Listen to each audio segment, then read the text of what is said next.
എഡ്യൂക്കേഷൻ്റെ മറ്റു വീഡിയോയിലേക്ക് സ്വാഗതം. ഇന്ന് നമ്മൾ ഇവിടെ ഡിസ്കസ് ചെയ്യാൻ പോകുന്ന കാര്യം നമ്മുടെ 10th ക്ലാസ്സിലെ പുതിയ റിവൈസ്ഡ് സിലബസ് ആയിട്ടുള്ള കെമിസ്ട്രിയിൽ ഓർഗാനിക് കോമ്പൗണ്ട്സിന്റെ നെയിമിങ്ങിനെ കുറിച്ചുള്ള ഭാഗമാണ്. അപ്പോൾ നമുക്കറിയാം, ഓർഗാനിക് കെമിസ്ട്രി പഠിച്ചുള്ളവർക്കൊക്കെ അറിയാം, സാധാരണഗതിയിൽ ഏറ്റവും അവസാനത്തെ ചാപ്റ്ററുകളായിട്ടാണ് ഓർഗാനിക് കെമിസ്ട്രി 10th ആയിക്കോട്ടെ, 11th ആയിക്കോട്ടെ, 12th ആയിക്കോട്ടെ, ഡിഗ്രിക്ക് ആയിക്കോട്ടെ ഒക്കെ വരാറ്, സ്റ്റേറ്റും CBSE ICSE ഒക്കെ. പക്ഷേ നമ്മുടെ സ്റ്റേറ്റ് ഈ പ്രാവശ്യം ഫസ്റ്റ് ചാപ്റ്റർ ആയിട്ടാണ് ഈ ഓർഗാനിക് കെമിസ്ട്രി കൊടുത്തിരിക്കുന്നത്. അത് മാത്രമല്ല, അത്യാവശ്യം ആ സിലബസ് ഒരു ICSE നിലവാരമൊക്കെ ഉള്ള അല്ലെങ്കിൽ ഒരു CBSE നിലവാരമൊക്കെ ഉള്ള ഒരു സ്റ്റാൻഡേർഡുള്ള സിലബസാണ് ഈ വർഷത്തെ എന്നുള്ളത്.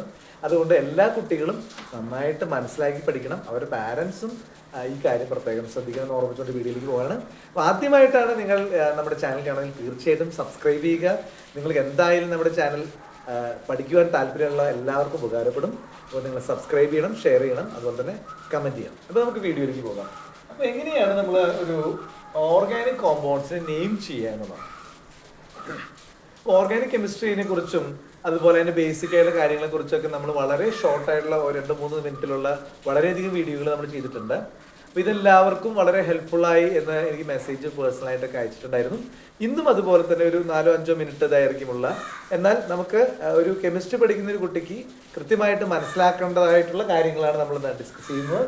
അപ്പോൾ എങ്ങനെയാണ് എന്ന് വെച്ചാൽ, നമ്മൾ ആദ്യം തന്നെ CH3 CH2 CH3 എന്ന് പറയുന്ന ഈ കോമ്പൗണ്ടിന്റെ പേര് കണ്ടുപിടിക്കാനുള്ളതാണ്. അപ്പോൾ നിങ്ങളൊന്ന് മനസ്സിലാക്കണം, നമുക്ക് 3 കാർബൺ ഇവിടെ വരുന്നത്. അപ്പോൾ ഒരു കാർബൺ വരുന്ന കോമ്പൗണ്ട് ഓർഗാനിക്കിൽ മെത്താണ്, 2 വരുന്നത് എത്താണ്, 3 വരുന്നത് പ്രൊപ്പാണ്, 4 വരുന്നത് ബ്യൂട്ടാണ്, 5 വരുന്നത് പെന്റാണ്, 6 വരുന്നത് ഹെക്സാണ്, 7 വരുന്നത് ഹെപ്റ്റാണ്, 8 വരുന്നത് ഒക്ടാണ്, 9 വരുന്നത് നൊനൈനാണ്, 10 വരുന്നത് ഡെക്കാണ്. അപ്പോൾ ഇവിടെ നമുക്ക് 3 വരുന്നത്. ഇതൊരു ആൽക്കെയിൻ ആണ്. അതുപോലെ തന്നെ ഇവിടെ ഹൈഡ്രജൻ എന്ന് പറയുന്നത് 3, 2, 5, 3, 8. അപ്പൊ നമുക്ക് ഈ സാധനത്തിന് നമുക്ക് എന്ത് എഴുതാം? C3H8 ഇതിന്റെ പേര് പ്രൊപ്പൈൻ ആണ്. പ്രൊപ്പൈൻ ഇവിടെ എഴുതിയിട്ടുണ്ട്. ഇത് ആൽക്കെയിൻ ആണ്. CmH2n+2 എന്നുള്ള രീതിയിലാണ് ഇതിന്റെ ജനറൽ ഫോം വരിക. പല ടെക്സ്റ്റ് ബുക്കിൽ ഇപ്പോൾ ഇങ്ങനെയുള്ള കാര്യങ്ങളൊന്നും കൊടുക്കുന്നില്ല, പക്ഷെ ബേസിക് ആയിട്ട് നമുക്ക് അറിയേണ്ട കാര്യങ്ങളാണ്. നമ്മുടെ തന്നെ പല വീഡിയോകളിൽ, ഷോർട്ട് വീഡിയോകളിൽ ഈ കാര്യം പറഞ്ഞിട്ടുണ്ട്. അടുത്തത് നമുക്ക് ഇതിന് നമുക്കൊന്ന് നെയിം ചെയ്യാം. അപ്പോൾ ഒരു 10th ക്ലാസ്സിലെ കുട്ടിയോട് ഈ ഒരു കോമ്പൗണ്ട് എന്താണെന്ന് ചോദിച്ചു കഴിഞ്ഞാൽ നമുക്ക് ഈ ഓർഗാനിക് കോമ്പൗണ്ട് എന്താണെന്ന് നമുക്കറിയണം. ഇപ്പൊ ഇവിടുത്തെ പ്രത്യേകത എന്താണെന്ന് വെച്ചാൽ, ഈ പ്രൊപ്പൈനുള്ള ഇവിടുന്ന് നമുക്ക് ഒരു ഹൈഡ്രജൻ മാറിയിട്ട് അവിടെ OH ഗ്രൂപ്പ് വരുന്നു. ഇത് തമ്മിലുള്ള വ്യത്യാസം എന്ന് പറഞ്ഞാൽ, ഇവിടെ 3 ഹൈഡ്രജൻ ഉണ്ട്, ഇവിടെ 2 ഹൈഡ്രജൻ, ഒരു OH ഗ്രൂപ്പാണ്. അങ്ങനെ വന്നു കഴിയുമ്പോൾ ആ കോമ്പൗണ്ടിന്റെ പേരും ഗുണങ്ങളും ഘടനയും ഒക്കെ മാറി. അപ്പോൾ ഇത് എന്ന് പറയുന്നത്, ഇപ്പൊ നമ്മളിവിടെ ഈ ഒരു കൗണ്ടിങ് നമുക്ക് അത്യാവശ്യമാണ്. എന്ന് പറഞ്ഞാൽ, എവിടെയാണോ ഫങ്ഷണൽ ഗ്രൂപ്പ് വരുന്നത് അവിടെ കുറഞ്ഞ ലെസ് പൊസിഷൻ വരാവുന്ന രീതിയിലും ലോങ്സ്റ്റ് ചെയിൻ കിട്ടാവുന്ന രീതിയിലും വേണം നമ്മൾ നമ്പറിങ് കൊടുക്കേണ്ടത്. ഇവിടെ നമുക്ക് 2 രീതിയിൽ നമ്പറിങ് കൊടുക്കാം. 1, 2, 3 ഇങ്ങനെയും കൊടുക്കാം, 1, 2, 3 മോളിൽ കൊടുക്കാം. പക്ഷെ നമ്മൾ സെലക്ട് ചെയ്യേണ്ടത് ഈ മോളിലത്തെയാണ്. കാരണം എന്താണെന്ന് വെച്ച് കഴിഞ്ഞാൽ, OH വന്നിരിക്കുന്നത് ഫസ്റ്റ് പൊസിഷനാണ്. ഈ ഒരു കോമ്പൗണ്ടിന്റെ പേര് നമുക്ക് വളരെ സിമ്പിൾ ആയിട്ട് പ്രൊപ്പനോൾ എന്ന് പറയാം. എന്നാൽ കൃത്യമായിട്ട് പറയുകയാണെങ്കിൽ ഇത് പ്രൊപ്പൻ 1 ഓൺ ആണ്. പ്രൊപ്പൻ 1 ഓൺ ആണ്. ആൽക്കഹോളിലുള്ള ഓർഗാനിക് പ്രൊപ്പൻ 1 ഓൺ. എല്ലാവർക്കും പിടികിട്ടുന്നത്.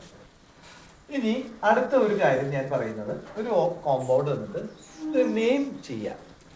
ഭൂരിഭാഗം കുട്ടികളും പഴയ കാലഘട്ടങ്ങളിൽ ചിലവർക്ക് ഓർഗാനിക് കെമിസ്ട്രി വളരെ എളുപ്പമാണെങ്കിൽ ഭൂരിഭാഗം പേർക്ക് ഓർഗാനിക് കെമിസ്ട്രി ബുദ്ധിമുട്ടായിട്ടുള്ളതായിട്ടാണ് കണ്ടിട്ടുള്ളത്. അത് ബുദ്ധിമുട്ടാവുന്നത് എന്തുകൊണ്ടാണെന്ന് വെച്ചാൽ, ഇതിന്റെ കാര്യങ്ങൾ, ബേസിക് ആയിട്ടുള്ള കാര്യങ്ങൾ മനസ്സിലാക്കിയാൽ വളരെ സിമ്പിൾ ആയിട്ടുള്ള ഒരു ഭാഗമാണ് ഓർഗാനിക് കെമിസ്ട്രി. ഇതിനെങ്ങനെ നെയിം ചെയ്യുക എന്നുള്ളത് ഞാനൊന്ന് പറഞ്ഞുതരാം. ഇവിടെ നമ്മുടെ കോമ്പൗണ്ടിന്റെ പ്രത്യേകത എന്ന് പറയുന്നത്, ഇവിടെ ഒരു ബ്രാഞ്ച് CH3 ഇവിടെയുണ്ട്, ഇവിടെയുണ്ട്. അപ്പോ CH3 CH പിന്നെ ഇവിടെ CH3 ബ്രാഞ്ച് ഉണ്ട്, പിന്നെ ഇങ്ങനെ വന്നിട്ടുണ്ട്. ഈ കോമ്പൗണ്ടിന്റെ പേര് IUPAC നെയിം നമുക്ക് പരീക്ഷിക്കും. നമുക്കിത് നെയിം ചെയ്ത് എങ്ങനെയാണെന്ന് ഞാനൊന്ന് പറഞ്ഞുതരാം. ഇവിടെ ശ്രദ്ധിക്കുക, നമുക്ക് 2 രീതിയിൽ കൗണ്ട് ചെയ്യാം. 1, 2, 3, 4, 5 എന്ന രീതിയിൽ കൗണ്ട് ചെയ്യാം. അതുപോലെ തന്നെ ഇവിടെ നിന്ന് കൗണ്ട് ചെയ്യാം. അപ്പൊ നമ്മൾ കൗണ്ട് ചെയ്യുമ്പോൾ എപ്പോഴും ലോങ്സ്റ്റ് ചെയിൻ വേണം സെലക്ട് ചെയ്യാൻ. അപ്പൊ നേരെ തന്നെയാണ് നമുക്ക് ചെയ്യേണ്ടത്. രണ്ടാമത്തെ കാര്യം വരുന്നത്, ബ്രാഞ്ചിന് വരുന്നതിന്റെ പൊസിഷൻ എപ്പോഴും കുറവായിരിക്കണം. നേരത്തെ നമ്മൾ ഫങ്ഷണൽ ഗ്രൂപ്പിന്റെ കാര്യം പറഞ്ഞ പോലെ ബ്രാഞ്ചിന് വരുന്ന പൊസിഷൻ എപ്പോഴും കുറഞ്ഞതായിരിക്കണം. അപ്പൊ അതുകൊണ്ട് നമുക്ക് ഇവിടെ 2 രീതിയിൽ എടുത്താലും, ലെഫ്റ്റിൽ നിന്നും റൈറ്റിൽ നിന്നും എടുത്താലും ഒരേപോലെ തന്നെ ആയതുകൊണ്ട് തന്നെ എങ്ങനെ വേണമെങ്കിലും നമുക്ക് ഇത് ചെയ്യാവുന്നതാണ്. അപ്പൊ നമുക്കിവിടെ ബ്രാഞ്ചിന്റെ പൊസിഷൻ വരുന്നത് 2ഉം 4ഉം ആണ്. അവിടെ ഉള്ളത് സെക്കൻഡ് പൊസിഷനിൽ ഒരു CH3 ഗ്രൂപ്പ് അറ്റാച്ച് ചെയ്തിട്ടുണ്ട്. സോറി 4th പൊസിഷനിൽ CH3 ഗ്രൂപ്പ് അറ്റാച്ച് ചെയ്തിട്ട് 2nd പൊസിഷനിൽ CH3 ഗ്രൂപ്പ് അറ്റാച്ച് ചെയ്തിട്ടുണ്ട്. അപ്പോൾ നമുക്ക് എന്താ പറയാം 2,4. ഇനി എന്താണ് ഇവിടെ 2 മീഥൈൽ ഗ്രൂപ്പ് ഉണ്ട്, അതുകൊണ്ട് തന്നെ ഡൈമീഥൈൽ എന്നാണ്. ഡി എപ്പോഴും ക്യാപിറ്റൽ ലെറ്റർ ആയിരിക്കണം, ഹൈഫൺ ഉണ്ടായിരിക്കണം. പിന്നെ എന്താണ് എത്ര കാർബൺ ഉണ്ട്? 1 2 3 4 5 അങ്ങനെ പെൻറ്റൈൽ. അപ്പോൾ 2,4 ഡൈമീഥൈൽ പെൻറ്റൈൽ എന്നാണ് ഇതിന്റെ പേര് വരിക. അപ്പോൾ എല്ലാവർക്കും കൃത്യമായിട്ട് മനസ്സിലായി എന്ന് വിചാരിക്കുന്നു. ഇത് നിങ്ങളൊന്ന് മനസ്സിലാക്കിയിട്ട് നമ്മുടെ ടെക്സ്റ്റ് ബുക്കിൽ നെയിം ചെയ്യാനുള്ളത് നിങ്ങൾ തീർച്ചയായിട്ടും ചെയ്യുക. അപ്പോൾ നിങ്ങൾക്കിത് മനസ്സിലായി. എന്തെങ്കിലും ഡൗട്ട്സ് ഉണ്ടെങ്കിൽ നിങ്ങൾ കമൻറ്റ് ചെയ്യുക, ഇത് ചെയ്യുക. നമുക്ക് നിങ്ങൾക്കത് പറഞ്ഞു തരുന്ന മറ്റു വീഡിയോയും കാണാം, നമുക്ക് ചെയ്യാം. അപ്പോൾ CBSE-കാർക്കും സ്റ്റേറ്റുകാർക്കും ICSE-കാർക്കും തീർച്ചയായിട്ടും ഉപകാരപ്പെടുന്ന ഒരു വീഡിയോ ആണിത്. അപ്പോൾ നിങ്ങളിത് കാണാൻ മറക്കരുത്. മാക്സിമം എല്ലാ കുട്ടികളിലേക്കും ഷെയർ ചെയ്യുക. അങ്ങനെ ഓർഗാനിക് കെമിസ്ട്രി മനസ്സിലാക്കി ആസ്വദിച്ച് പഠിക്കുക, മാർക്ക് വാങ്ങിക്കുക.